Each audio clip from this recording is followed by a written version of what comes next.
Top quality और consistent performance के लिए सिर्फ सिल्वर पंप नाम याद रखना।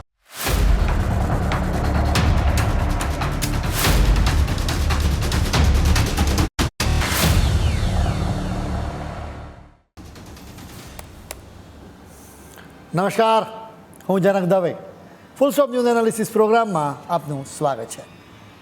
તમને અસર કરતા સમાચારનું અમે સરળ ભાષામાં સચોટ રીતે કરીશું છણાવટ.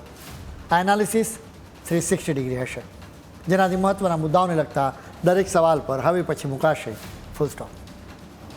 આજે અમે મોક ડ્રીલ વિશે વાત કરીશું. સમગ્ર દેશને યુદ્ધ માટે તૈયાર કરવામાં આવી રહ્યો છે. સરહદ પર જવાનો તો તૈયાર જ છે. આવી સ્થિતિમાં તમારે કેવી રીતે યુદ્ધ લડવું જોઈએ એના વિશે અમે તમને વિગતે વાત કરીશું. ઉપરાંત 1971ના યુદ્ધ વખતે કેવી રીતે મોક ડ્રીલ કરવામાં આવી હતી અને કેવી રીતે તાજમહેલને ઢાંકી દેવામાં આવ્યો હતો એના વિશે અમે તમને વિગતે વાત કરીશું.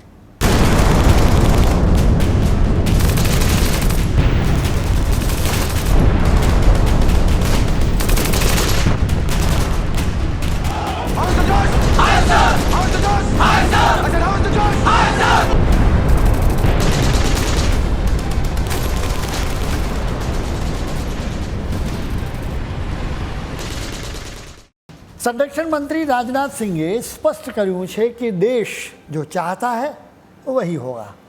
તેમણે પાકિસ્તાનનું નામ નથી લીધું. આમ છતાં તેમની વાત આખા દેશના લોકોને ખબર પડી ગઈ છે, જેનાથી જ સ્પષ્ટ થાય છે કે આખો દેશ શું ઈચ્છે છે. અમારે એના વિશે ખુલાસો કરવાની આમ તો જરૂર નથી, પરંતુ વાત નીકળી છે તો ખુલાસો પણ કરી દઈએ. પહેલગામમાં હિન્દુઓની ક્રૂર હત્યા બાદ આખો દેશ પાકિસ્તાનને નેસ્ત નાબૂદ કરવા માટે ઈચ્છે છે, જેના માટે યુદ્ધ લડવું પડે. ભારતમાંની અનેક લોકોએ વિચાર્યું હતું કે આઈપીએલની ક્રિકેટ મેચ જોઈએ છીએ એ જ રીતે ઘરે બેસીને આરામથી ટીવી પર યુદ્ધ પણ જોઈશું. સોમવારે રાત્રે સરકારે આવો વિચાર કરનારાઓને આંચકો આપ્યો. સરકારી આદેશમાં કહેવામાં આવ્યું કે દેશમાં મોક ડ્રીલ કરવામાં આવશે.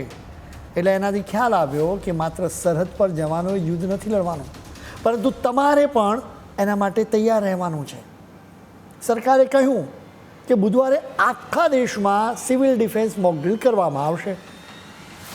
આ મોક ડ્રીલની જાહેરાતથી સ્પષ્ટ છે કે યુદ્ધ નજીકમાં છે અને એના માટે આખા દેશે તૈયાર રહેવું પડશે. હવે કદાચ કેટલાક દોઢ ડાયા લોકો સવાલ કરી શકે છે કે સિવિલ ડિફેન્સ મોક ડ્રીલની શું જરૂર છે. આપણી પાસે દુશ્મનની મિસાઇલથી બચવા માટે મજબૂત એર ડિફેન્સ સિસ્ટમ છે. ઠેર ઠેર રડાર ગોઠવવામાં આવ્યા છે. પાકિસ્તાનથી ફાઇટર જેટ્સ ભારતની એરસ્પેસમાં ઘૂસવાની કોશિશ કરશે તો ભારત એને તોડી પાડશે. જો કે યુદ્ધમાં તો કંઈ પણ થાય, બની શકે કે દુશ્મનના ફાઇટર જેટ્સ ભારતમાં ઘૂસી આવે. આવા સમયે દુશ્મનના ફાઇટર જેટ્સથી દેશને અને દેશવાસીઓને નુકસાન ન થાય એના માટે જ સિવિલ ડિફેન્સ મોક ડ્રીલ જરૂરી છે. યુદ્ધ વખતે એવી પણ સ્થિતિ સર્જાઈ શકે કે તમે જ્યાં રહેતા હો ત્યાં દુશ્મનના ફાઇટર જેટ્સ આવી જાય. અમે તમને ડરાવવા નથી માંગતા, જો કે યુદ્ધમાં કંઈ પણ થઈ શકે છે. દુશ્મનના ફાઇટર જેટ્સ આવી જાય તો તમારે તમારો પોતાનો જીવ બચાવવો પડે. એટલું જ નહીં, એ વખતે સ્વાર્થી નહીં બનવાનું, આસપાસના લોકોના જીવ પણ બચાવવા પડશે. આ જીવ કેવી રીતે બચાવી શકાય એના માટે પ્રોપર ટ્રેનિંગ મેળવવી પડે. સિવિલ ડિફેન્સ મોક ડ્રીલ માટે તમે સરકારી કર્મચારી હોવા જરૂરી નથી. જરૂર માત્ર એટલી જ છે કે તમારા દિલમાં સેના અને દેશને મદદ કરવાની ભાવના હોવી જોઈએ. આટલો વિચાર કરશો ને એટલે તમે સિવિલ ડિફેન્સ મોક ડ્રીલને પાત્ર છો. આમ તો મોક ડ્રીલની વિગતોથી આખો દેશ વાકેફ થઈ ગયો છે. આમ છતાં પહેલાં અહીંની થોડીક વિગતો આપીશું અને એના પછી એ કેમ જરૂરી છે એના વિશે વિસ્તારથી વાત કરીશું.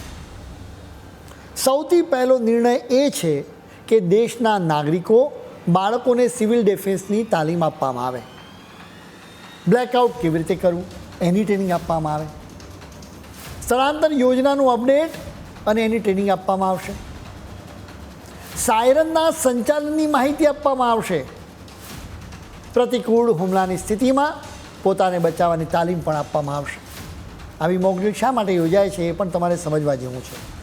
સૌથી પહેલાં તો એનાથી એર રેડ વોર્નિંગ સિસ્ટમ બરાબર ચાલે છે કે નહીં એ ચકાસી શકાય છે. દુશ્મનનું ફાઇટર જેટ આપણી એરસ્પેસમાં ઘૂસી જાય ત્યારે લોકોને ચેતવવા માટે આ સિસ્ટમ ખૂબ જરૂરી છે. વોર કંટ્રોલ રૂમ સક્ષમ છે કે નહીં એને પણ ચકાસવામાં આવે છે. દુશ્મનના હુમલાથી બચવા માટે લોકોને ટ્રેનિંગ આપી શકાય. ખરેખર બ્લેકઆઉટ કરી શકાય છે કે નહીં એ પણ ચકાસી શકાય. 1971ના યુદ્ધ બાદ પહેલી વખત ભારતમાં મોકડ્રીલ થવા જઈ રહી છે. 1999માં કારગિલના યુદ્ધ વખતે પણ કોઈ મોકડ્રીલ નહોતી કરવામાં આવી. એટલે એનાથી ખ્યાલ આવે છે કે કાંઈક તો નવા જૂની થવાની જ છે. અત્યારે જેમ યુદ્ધનો માહોલ બની રહ્યો છે એ જ રીતે 1971માં પણ લાંબા સમયથી યુદ્ધનો માહોલ બન્યો હતો. આ મોકડ્રીલમાં સૌથી ખાસ વાત બ્લેકઆઉટની છે. યુદ્ધ થશે તો ભારતની જીત નક્કી જ છે. જો કે સામે છેડેથી પાકિસ્તાનમાંથી પણ મિસાઇલોથી સજ્જ ફાઇટર જેટ છોડવામાં આવશે. પાકિસ્તાનની પાસે અમેરિકા અને ચીનના ફાઇટર જેટ્સ અને તુર્કીના ડ્રોન્સ છે. આ ફાઇટર જેટ્સ ભારતની એર ડિફેન્સ સિસ્ટમને માત આપીને પણ ભારતમાં ઘૂસી શકે છે. આ શક્યતાને નકારી ન શકાય. જો આ ફાઇટર જેટ્સ ભારતની એરસ્પેસમાં ઘૂસી જાય તો તરત જ સાયરન વગાડી દેવાની, જેથી આખા શહેરને ખબર પડી જાય કે ફાઇટર જેટ્સ આવી રહ્યા છે. સાયરન વાગે કે તરત જ સૌથી પહેલાં બ્લેકઆઉટ કરી દેવાનું અને સાથે જ સુરક્ષિત જગ્યાએ છુપાઈ જવાનું, જેથી રાતના અંધારામાં દુશ્મન દેશના ફાઇટર જેટ્સની ખબર જ ન પડે કે રેસિડેન્શિયલ બિલ્ડિંગ ક્યાં આવેલી છે અને ક્યાં ખાલી મેદાન છે. એટલે ફાઇટર જેટ્સ હુમલા કરવા માટેના ટાર્ગેટ્સ નક્કી ન કરી શકે. એ ગમે ત્યાં બોમ્બ ફોડી શકે. બની શકે કે ખાલી મેદાનમાં પણ બોમ્બ ફોડી શકે. એવી સ્થિતિમાં નુકસાન ઓછું થાય. બ્લેકઆઉટના સમયે પાવર કંપનીઓ તો પાવર કટ કરી જ દેશે. જોકે તમારે એ સમયે દિવાસળીની સળી કે લાઇટર પણ નહીં સળગાવવાની, જેથી દુશ્મનને બિલકુલ ખ્યાલ જ ન આવે.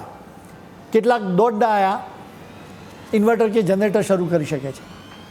બ્લેકઆઉટના સમયે આવા લોકોને તમારે સમજાવવા પડશે, કેમ કે એ રીતે તો તેઓ દુશ્મન દેશના ફાઇટર જેટ્સને જ સીધું આમંત્રણ આપી રહ્યા છે. અત્યારે મોકડ્રીલ કરવાનો હેતુ જ એ છે કે તમે સાયરનનો અર્થ સમજો. સાયરન વાગે એટલે તમારે સૌથી પહેલાં તમારી આસપાસના લોકોને એલર્ટ કરવાના.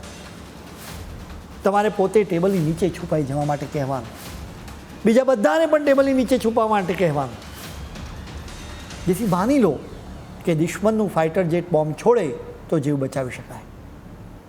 તમે કદાચ સાંભળ્યું હશે કે આ મોકડ્રીલમાં ખાસ કરીને એનસીસી, એનએસએસ કે સ્કાઉટ્સની સાથે જોડાયેલા વિદ્યાર્થીઓને સામેલ કરવામાં આવશે.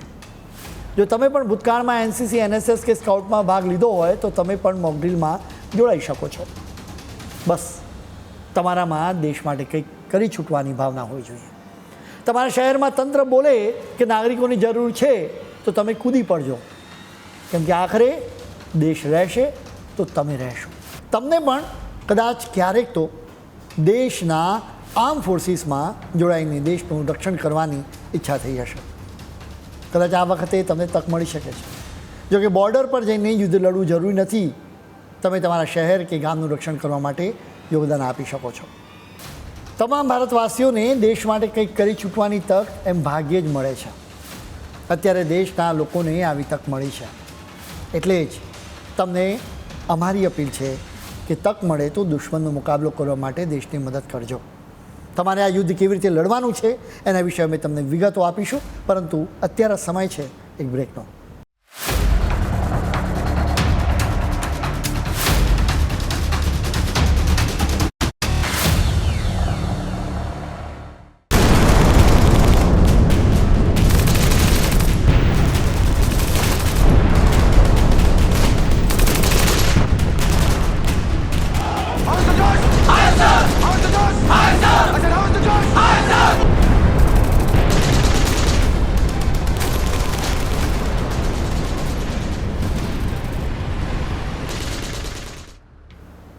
બ્રેક બાદ આપનું સ્વાગત છે. અત્યારે આખો દેશ એક સૂરમાં કહી રહ્યો છે કે પાકિસ્તાનને પાઠ ભણાવો, જેથી પાકિસ્તાન ફરી પહેલગામ જેવો હુમલો કરવાનો વિચાર સુદ્ધા ન કરી શકે. એનાથી સ્વાભાવિક રીતે ફૂલ ફ્લેજ યુદ્ધ થાય. યુદ્ધ માટે સેના તો પૂરેપૂરી રીતે તૈયાર છે, પરંતુ સરકારી તંત્ર અને લોકો પણ તૈયાર છે કે નહીં એ ચકાસવું જરૂરી છે. જેના માટે જ મોકડ્રીલ કરવામાં આવી રહી છે. આ મોકડ્રીલ સિવિલ ડિફેન્સ રૂલ્સ 1968 હેઠળ કરવામાં આવી રહી છે.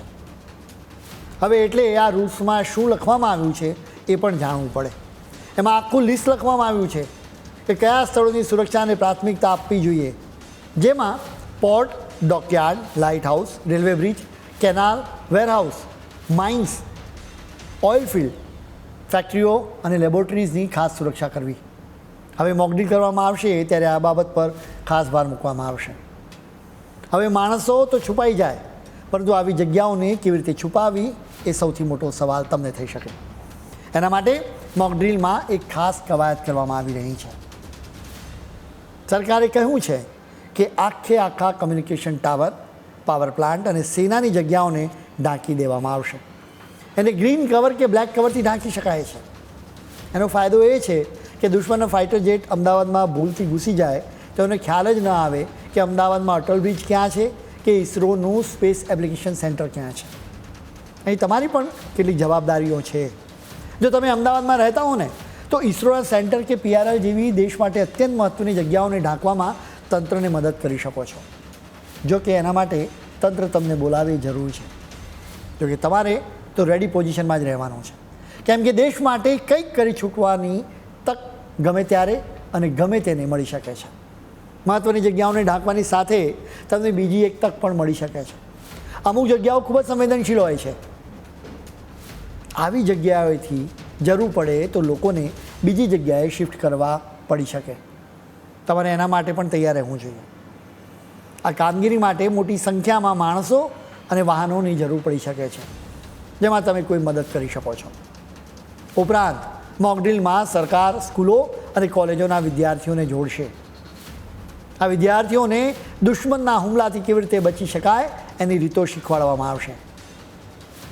આ બાળકો તેમના પરિવારને જઈને એ રીતો કહેશે. વળી બાળકો ખૂબ જ સારી રીતે સમજી જાય છે.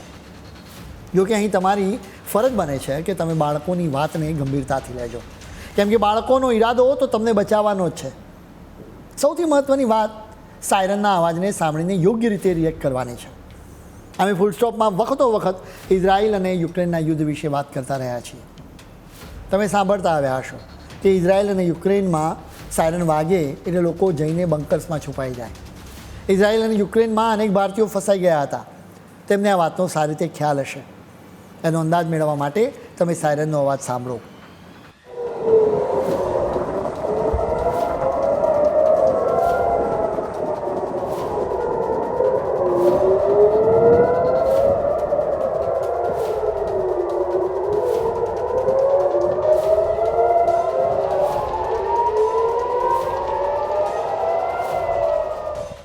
આ જ પ્રકારનો અવાજ આપણા ભારતમાં કોઈએ પણ ન સાંભળવો પડે એવી ભગવાનને પ્રાર્થના છે.